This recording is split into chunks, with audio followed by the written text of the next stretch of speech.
di magbabago. Ngunit bakit ka ganito?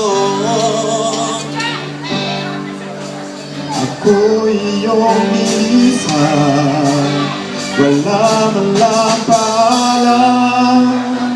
Ano ba ang naging dahilan?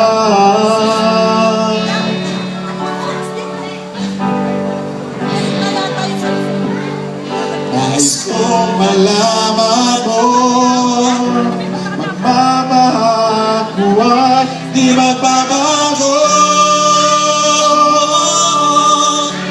Maghihintay na lamang ba Sa puso kong nangangamba sa iyong mga pangako?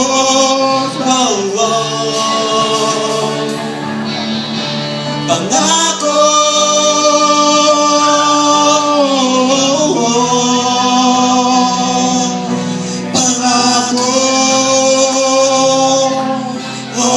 Ladies and gentlemen, Mr. Regine Hernandez. Ano ang gagawin? Ako ba'y naghihintay pa? Ngunit bakit lumisan ka? Ladies and gentlemen, Rudy! Ako, magbabalik ka ba ba dito sa piling ko? Pangako mo sa'kin, asahan ko.